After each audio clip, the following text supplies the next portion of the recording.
अगर तुम्हारा सपना तुम्हारा नशा है तो तुमको भगवान भी हरा नहीं सकता।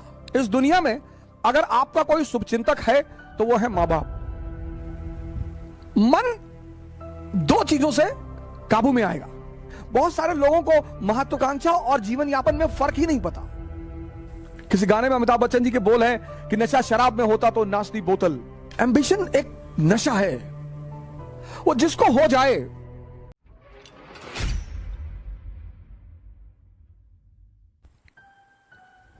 अगर तुम्हारा सपना तुम्हारा नशा है तो तुमको भगवान भी हरा नहीं सकता। बहुत बड़ा मंत्र है सर ये। अगर तुम्हारा सपना तुम्हारा नशा है, तुम्हारा जो भी सपना है, बहुत सारे लोग सपने उधार मांग के लाते हैं। हमारे पापा चाहते हैं कि हम आईएएस बन जाएं। तुम क्या चाहते हो? नहीं, हम तो बैंक में भी काम कर लेंगे। तब तुम नहीं बनोगे, तब तुम नहीं बनोगे, क्योंकि बनना तुम्हें है और वो तुम्हारा नशा ही नहीं है। जिन चीजों को भी आप समझ लोगे उनसे आप ऊपर उठ जाओगे।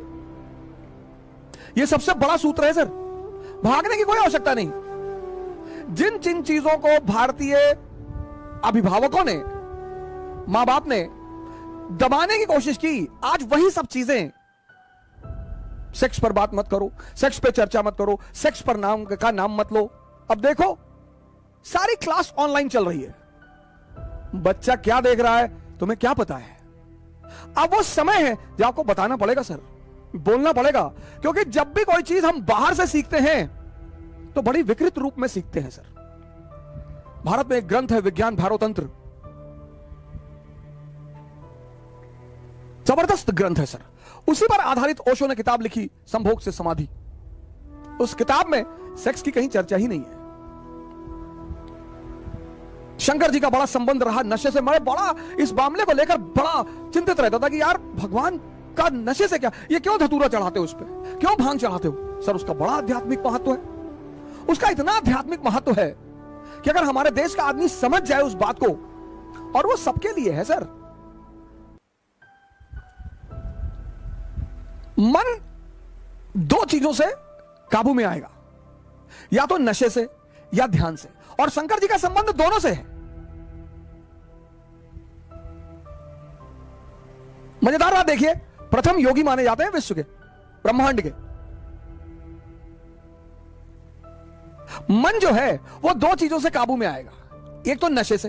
पर नशे से वो कुछ समय के लिए आएगा, कुछ समय के लिए आपको दुनिया का सारा दर्द भुला देगा, 4 घंटे 5 घंटे 6 घंटे, लेकिन 6 घंटे बाद वो फिर जिंदा हो जाएगा और दर्द हो जाएगा। फिर जब और दर्द हो जाएगा तो व्यक्ति फिर और नशे की तरफ भागेगा। फिर ऐसा हो जाएगा कि वो नशा उसे मार डालेगा। तो वो नशा, वो धतूरा, वो भांग, वो गांजा, ये जितनी भी नशे की चीजें हैं, ये भोलेनाथ पे चढ़ाई जाती है कि प्रभु ये तुम ले लो और ध्यान हमको दे दो। भारतीय संस्कृति के सुपरस्टार है सर, सुपरस्टार। पौरुष पर बल देते हैं, कपड़े पे ध्यान मत दो, कुर्ता पैजामा डाल लो, निकल लो। ताकत होनी चाहिए कि प्रधानमंत्री के दरवाजे पर खड़े हो जाओ तो भागते हुए बाहर आ जाए।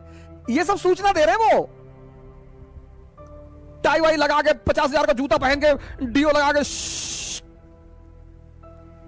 क्लर्क के सामने जाके खड़े हो कि विधायक जी से मिलना है। वो बैठा है, विधायक जी से मिलना, विधायक जी बिजी है। पता लगा विधायक जी अंदर दहला पकड़ खेल रहे हैं। बहुत सारे लोग जीवन यापन के साधन ढूंढ रहे हैं, एम्प्लॉयमेंट के साधन ढूंढ रहे हैं। बहुत सारे लोगों को महत्वाकांक्षा और जीवन यापन में फर्क ही नहीं पता। महत्वाकांक्षा एक नशा है।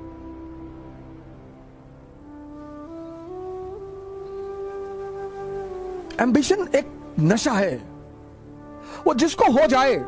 नेपोलियन को हो गया। किसी गाने में अमिताभ बच्चन जी के बोल हैं कि नशा शराब में होता तो नाचती बोतल। सब छोटे मोटे नशे हैं सर, बहुत छोटे मोटे नशे। अगर ये आपको प्रभावित करते हैं तो आपका मन विकसित नहीं हुआ सर। नशा तो पद का है सर। आप ये चेक कर लीजिए आपको जीवन में नशा किस चीज का है। अगर इन छोटी मोटी चीजों का है तो आप रह जाएंगे फिर वहीं पे। आप अपना नशा भी चेक करिए सर। मोदी जी को नशा रहा होगा, लालू जी को नशा रहा होगा, इन नशों ने ही इतनी ऊंचाई तक पहुंचाया सर, और किसी की हिम्मत ही नहीं है, और किसी की औकात ही नहीं है। नशा होना चाहिए सर। मुलायम सिंह यादव जी इतनी ऊंचाई तक पहुंचे, मायावती जी इतनी ऊंचाई तक पहुंची। किसका राजनीतिक करियर कैसा रहा वो एक अलग चीज है, लेकिन जब भी कोई सामान्य व्यक्ति असामान्य कार्य करता है तो वो नशे में ही रहा होगा। यहां लोग उठ नहीं पाते, या बड़े सारे लोग मेरे पास आते हैं, कहते हैं कि सर सुबह नींद नहीं खुलती। तो कौन कहता है सपने देखने के लिए? जब सपना देखो तो एक चीज चेक करो कि तुम्हारे अंदर उस सपने को लेकर नशा है या नहीं है। समाज का काम है आपको बर्बाद करना और भटकाना, यह समाज का धर्म है। उस समाज में अगर कोई आपको बनाने वाला मिल जाए मां बाप के अतिरिक्त, तो आप बहुत भाग्यशाली हैं। इस दुनिया में अगर आपका कोई शुभचिंतक है तो वो है मां बाप, सबके साथ। लेकिन होता क्या है, वो कठोर होते हैं हमारे प्रति। जो भी शुभचिंतक होगा वो कठोर होगा, जिसको शोषण करना होगा वो मृदु होगा।